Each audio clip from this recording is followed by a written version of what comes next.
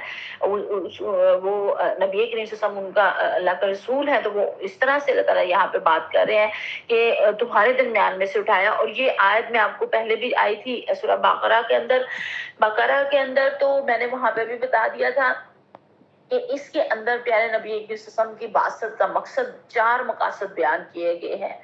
سب سے پہلے آیات پڑھ کے سنانا، قرآن سنانا، پھر تزکیہ کرنا، زندگیوں کو سنوارنا، پھر کتاب کی اور دانائی کی، حکمت کی تعلیم دینا. اور پیارے نبی صلی اللہ علیہ وسلم نے یہ ساری چیزیں میرے اور آپ تک جو ہے وہ پہنچائی. اور پھر وہ جب اللہ تعالیٰ نے تبصرہ کیا، اللہ کہتے ہیں یہ کیا ہے کہ تم کہہ رہے ہو کہ یہ مصیبت کہاں سے ہمارے اوپر آ گئی ہے؟ تمہاری اپنی وجہ سے آئی ہے یہ مصیبت. اور جنگ بدر میں دوسری مصیبت مخالف فریق کو نہیں پہنچی. بعض مسلمانوں نے، بعض لوگوں نے بیچ میں یہ بھی کہا کہ اللہ کے رسول ہمارے درمیان موجود تھے، ہم حق کے اوپر پہ ہمیں شکست کیسے ہو سکتی ہے؟ بڑے حیران ہوئے اس بات کے اوپر، کیونکہ بدر ان کے سامنے تھا. تو یہاں اللہ تعالیٰ نے بتایا کہ یہ تو تمہارے اپنے ہی ہاتھوں کی جو ہے وہ کمائی ہے. اور نبی کریم صلی اللہ علیہ وسلم تو پھر ان سارے حالات کے باوجود بھی مہربان ہیں. آپ پیارے نبی کریم صلی اللہ علیہ وسلم دیکھیں کہ اعلیٰ اخلاق اور نرم خو طبیعت کی شکل میں جلوہ گر ہوئے. غزوہ احد میں 300 منافقوں کو واپس لوٹنا، درے والوں کا درا خالی کرنا، گمسان کے رن میں صحابہ کی اکثریت کا آپ صلی اللہ علیہ وسلم کو پاس سے ہٹ جانا، یعنی کہ کچھ رہ گئے تھے، باقی تو تتر بتر ہو گئے. اور اس قدر ذاتی اور جماعتی نقصان اٹھانا. اگر کوئی اور قائد ہوتا، کوئی اور لیڈر اور کمانڈر ہوتا تو وہ تو مشتعل ہو جاتا، غصے میں آ جاتا، اور بہت زیادہ ہو سکتا ہے سزائیں ان کو ملتی، اور ہو سکتا ہے ان کو قتل کر دیا جاتا. لیکن پیارے نبی کریم صلی اللہ علیہ وسلم نے ان مواقع کے اوپر ذرا سی بھی خفگی اور ترش کلامی کا مظاہرہ نہیں فرمایا، کسی اشتعال کا شکار نہیں ہوئے. ان مواقع کے اوپر تو بڑے بڑے بہادر حوصلہ مند انسان کا پانی پیتا پانی ہو جاتا ہے. تو یہاں پہ پیارے نبی کریم صلی اللہ علیہ وسلم نے حوصلے اور اعلیٰ اخلاق کے ساتھ حالات کو کنٹرول کیا کہ اللہ کی عظیم رحمت اور مسلمانوں کے حصے میں آئی، اور جس کے نتیجے میں آپ صلی اللہ علیہ وسلم مسلمانوں پر مہربان اور نرم خو ہوئے.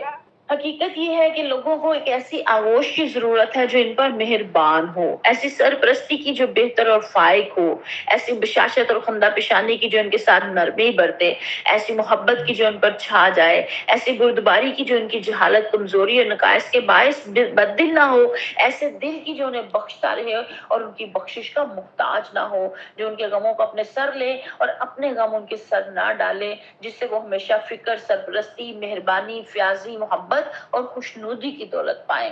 اب یہ ہمارے پیارے نبی کریم صلی اللہ علیہ وسلم کا دل ایسا تھا، اور بہت زیادہ جو ہے وہ محبت اور شفقت کا معاملہ فرمایا، غصہ نہیں کیا، بشری کمزوری سے بد دل اور تنگ دل نہیں ہوئے. تو یہ میرے اور آپ کے لیے رول ماڈل ہے قیامت تک کے لیے.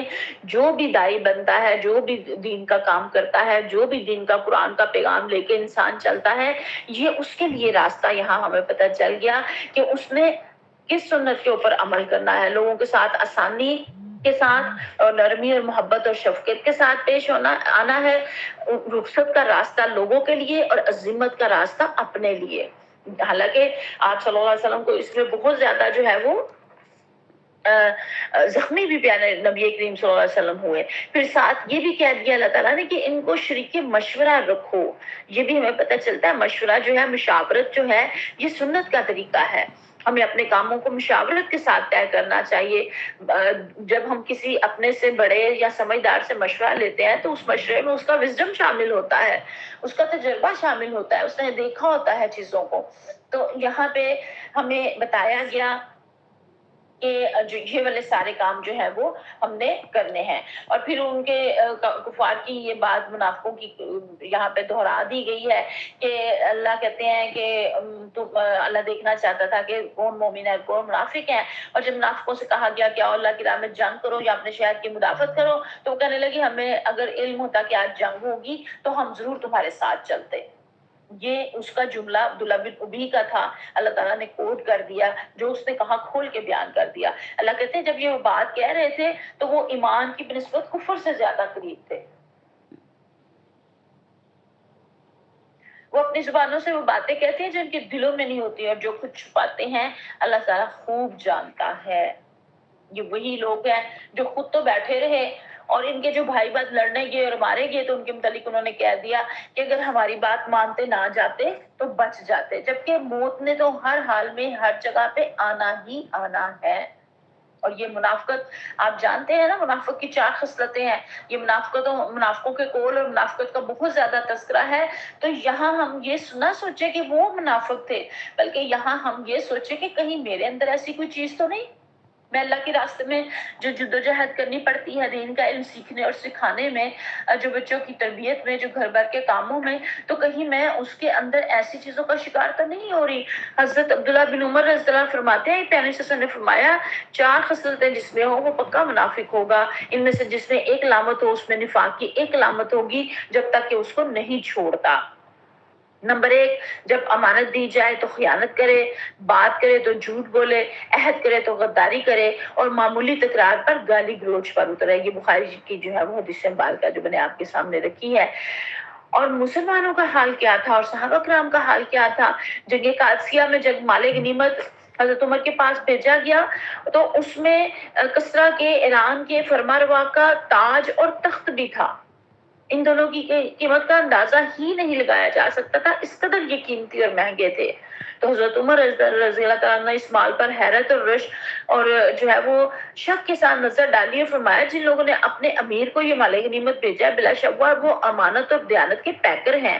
حضرت عمر رضی اللہ تعالیٰ عنہ کے اس فرمانے پر حضرت علی رضی اللہ تعالیٰ عنہ نے فرمایا یہ اس لیے امیر المومنین کہ آپ امانت اور دیانت کے پیکر ہیں۔ اس سے ہمیں کیا پتہ چلتا ہے؟ نیچے امانت اور دیانت ہوگی تو اوپر قیادت بھی امین آئے گی۔ اس کا مطلب ہے کہ نیچے میں اور آپ بہت زیادہ بددیانتی کا شکار ہوئے ہیں، اس لیے اوپر اس طرح کے حکمران جو ہے وہ آتے ہیں جن کو اپنی جیبیں بھرنے اور اپنے بینک بیلنس کی فکر ہوتی ہے اور عوام کی کوئی فکر نہیں ہوتی۔ خدا خوفی والا نیک جو ہے وہ قیادت اوپر آئے گی تو پھر اس کو فکر ہوگی کہ اگر فرات کے کنارے کوئی کتا بھی پیاسا مر جائے گا تو عمر سے جو ہے وہ پوچھ ہوگی۔ اگر اس طرح کی قیادت آئے گی تو ظاہر ہے وہ صرف اپنا ہی فائدہ دیکھے گی۔ تو مجھے اور آپ کو یہ بھی دیکھنا ہے، کچھ قیادتیں میرے اور آپ کے پاس بھی ہیں کہ ہم جو ہے اس حدیث مبارکہ کے مطابق جو ہے وہ کہاں کھڑے ہو رہے ہیں۔ پھر سب سے آخر میں اللہ تعالیٰ نے شہداء کے بارے میں کہا کہ وہ زندہ ہیں، وہ مردہ نہیں ہے، ان کو مردہ نہ کہو، وہ اللہ تعالیٰ کے ہاں جو ہے وہ رزق پا رہے ہیں، اور جو کچھ اللہ نے دیا ہے وہ اس کے اوپر بہت زیادہ خوش و خرم ہے۔ اور جو اللہ تعالیٰ جو ہے وہ مومنوں کے اجر کو ضائع نہیں کرتا، وَأَنَّ اللَّهَ لَا يُضِيعُ أَجْرَ الْمُؤْمِنِينَ۔ کوئی بھی بندہ کوئی بھی کام جو کرتا ہے اللہ تعالیٰ اس کے اجر کو جو ہے وہ ضائع نہیں کرتا ہے۔ تو یہاں پہ مسلمانوں کو تسلی دی گئی کہ جو بھی غلطی کمی بیشی ہو گئی اس کے ساتھ جو بھی محنتیں کی ہیں وہ ان کو جو ہے وہ ضائع اللہ تعالیٰ نہیں کرے گا۔ پھر ہمیں اس میں جو اہم نکات ہم دہرا لیتے ہیں، ہمیں کون کون سے ملے۔ اہل ایمان کو تنبیہ کی گئی کہ اگر کفار کی بات مانو گے تو تمہیں ایمان سے ہٹا کر گمراہ کر دیں گے۔ پھر بتایا گیا کہ حقیقی مددگاری ایمان والوں کی اللہ کی طرف سے ہوتی ہے اور اسی پہ ان کو بھروسہ کرنا چاہیے۔ اور اختلاف اور دنیاوی مفاد کی وجہ سے جو شکست کا سبب احد کی شکست کا سبب بنی اس میں کیا تھا کہ اختلاف بھی تھا اور نافرمانی بھی تھی اور دنیاوی مفاد بھی تھا۔ تو اللہ تعالیٰ نے یہ سارے حالات اس لیے پیدا کیے کہ اللہ ان کے دلوں کو پرکھے۔ میرے اور آپ کی زندگی میں بھی ایسے حالات آتے ہیں، ہم اپنے ارد گرد دیکھیں، اپنے گھروں میں، اپنے خاندانوں میں، اپنے معاشرے میں مشکل حالات آتے ہیں نا تو اندر سے افراد کا کھل کے سامنے آ جاتا ہے ہم بہت سارے اس طرح کے تذکرے سنتے ہیں نا کہ فلاں کہتا ہے کہ میرے اوپر مشکل حالات آئے تو میرے اپنوں میں نے منہ موڑ لیا، تو فلاں فلاں ایک فرد نے جو ہے مدد کی، یا فلاں ایک خاتون نے مدد کی. تو یہ حالات اس لیے آتے ہیں، یہ مشکل حالات اس لیے آئے کہ اہل ایمان چھاڑ لیے گئے اور منافق جو تھے وہ پیچھے پتہ چل گیا. اور پھر زندگی اور موت اللہ تعالیٰ کے ہاتھ میں ہے، اور جہاد کا اجر کیا ہے کہ اللہ کی راہ میں جو بھی نکلے گا اس کو نفع ہی رہے گا، یا وہ غازی بنے گا یا وہ شہید بنے گا. اور پیغمبر قسم کی اطاعت جو ہے وہ ہر حال میں ضروری ہے، اور اگر اس کی پیروی نہ کی جائے گی تو ناکامی ملے گی، پیروی کی جائے گی تو کامیابی ملے گی. اور رحمت نبی صلی اللہ علیہ وسلم، نبی کریم صلی اللہ علیہ وسلم کا نرم اور رحم دل مزاج صحابہ کے اتحاد اور حوصلے کا سبب تھا. جتنی بھی غلطیاں کوتاہیاں کمزوریاں ہو گئی تھیں اس سے تو پھر اس کے بعد وہ کبھی بھی آگے نہ بڑھتے اور کبھی بھی ساتھ نہ دیتے، لیکن کچھ نے اپنی جانیں دے کے ثابت کیا اور کچھ نے پیغمبر وسلم کا ہر حال میں ساتھ دے کے ثابت کیا کہ وہ ایمان کے اعلیٰ درجے کے اوپر ہیں اور اندر سے مضبوطی سے پیغمبر وسلم کے ساتھ ہیں اور اللہ تعالیٰ کے حکم کو بجا لانے والے ہیں.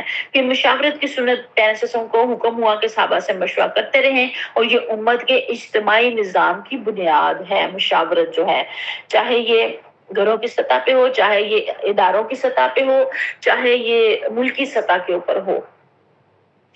اسلام جو ہے وہ ڈکٹیٹرشپ کو پسند نہیں کرتا، فرد واحد کی مرضی اور اس کے فیصلے کو نہیں پسند کیا جاتا، مشاورت کو اور شورا کے نظام کو جو ہے وہ پسند کیا جاتا ہے.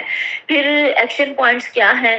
ہمیشہ اللہ پر بھروسہ رکھنا، اطاعت رسول صلی اللہ علیہ وسلم کو مقدم رکھنا، خاص طور پہ آزمائش کے وقت میں صبر اور استقامت کو مضبوطی کے ساتھ تھامنا، دنیاوی نقصان یا شکست کو سبق بنانا اور آخرت کی کامیابی کو جو ہے وہ اصل ہدف رکھنا. اور پھر بچنے کے کام، یہ نوٹس آپ کے ساتھ شیئر کر دیے جائیں گے، آپ ڈیٹیل سے ان کو دیکھ لیجئے گا اور نوٹ کر لیجئے گا. کفار یا اہل باطل کی بات نہیں ماننی، اللہ کی مدد پر شک یا بدگمانی نہیں کرنی، پیغمبر صلی اللہ علیہ وسلم کی نافرمانی اور حکم سے غفلت نہیں کرنی ہے، اور دنیا کی محبت کو دین پر ترجیح نہیں دینا ہے. اور آزمائش اللہ نہ کرے آئے ہمارے اوپر، اللہ تعالیٰ ہمیں بچا کے رکھے آزمائشوں سے، لیکن اگر آ جائے تو اس وقت پھر صبر کے ساتھ جو ہے وہ ڈٹ جانا، مایوس نہیں ہونا، اللہ کے فیصلوں پہ اعتراض نہیں. اپنے لیے میں اپنے لیے اپنے آپ سے سوال کروں اور اپنے آپ سے جواب لوں، آپ اپنے خود سے لیں اور شیئر بھی کریں تاکہ ایک دوسرے کو غروب کے نئے زاویے مل سکیں. ہم سب کے دماغ جو ہے نا الگ الگ سوچتے ہیں، کوئی کسی بات کو کسی نہج سے سوچتا ہے، کوئی اور طریقے سے سوچتا ہے، کسی کی سوچ کیسی اور کسی کا زاویہ کیسا. تو جب وہ سارے دماغ ملتے ہیں، جب اجتماعی مطالعہ ہوتا ہے تو پھر وہ جب ہر فرد اپنا پوائنٹ آف ویو رکھتا ہے تو دوسرے کو بات اس زاویے سے بھی سمجھ آ جاتی ہے. اس میں آپ بالکل نہ جھجکا کریں، نہ شرمایا کریں، نہ ڈرا کریں کہ پتہ نہیں ہماری بات کیسی ہوگی، پتہ نہیں ہم اچھی بات کریں گے کہ نہیں کریں گے، یا کہنا چاہیے یا نہیں کہنا چاہیے. ان کے حصول میں شرم کا آنا جو ہے وہ نقصان دہ ہے. تو اس لیے اس کو شیئر کیا کیجئے. ہر مرتبہ میں اس بات کو دہراتی ہوں کہ یہ گروپ میں ڈالیں، ضرور ڈالیں، سب ہی ڈالیں، چاہے ایک ہی نقطہ ڈال دیں، ضروری نہیں آپ اتنے لمبے جو ہے وہ جملے لکھیں، آپ ایک لکھ دیں، دو لکھ دیں، تین جو آپ نے اخذ کیا ہے اس میں سے، تاکہ دوسروں کو بھی اس سے جو ہے وہ رہنمائی مل سکے. احد میں وقتی شکست کو اللہ نے کس طرح خیر اور سبق کا ذریعہ بنا دیا، یہ ہمیں سوچنا ہے. شہداء کو زندہ قرار دینے سے اہل ایمان کے لیے ہمیں کیا پیغام ملتا ہے. آج کے حالات میں امت مسلمہ کے اندر نافرمانی اور اختلافات کے کیا اثرات ظاہر ہو رہے ہیں. ہم اپنی عملی زندگی میں دنیاوی نقصان پر صبر اور آخرت کی کامیابی کو کس طرح ترجیح دے سکتے ہیں. پیارے نبی کریم صلی اللہ علیہ وسلم کی نرمی اور مشاورت آج کے دینی اور تنظیمی کاموں میں ہمارے لیے کس طرح نمونہ ہے. صبر اور تقویٰ کس طرح مومن کو دشمن کے مقابلے میں غالب کر سکتے ہیں، اور منافقین کے طرز عمل کو دیکھ کر ہم اپنے کن رویوں کو پہچان اور درست کر سکتے ہیں. یہ کچھ سوالات ہیں جو میں اپنے لیے اور آپ کے لیے چھوڑے جا رہی ہوں. اللہ تعالیٰ مجھے اور آپ کو بہت زیادہ عمل کی توفیق عطا فرمائے. وآخر دعوانا الحمدللہ رب العالمین.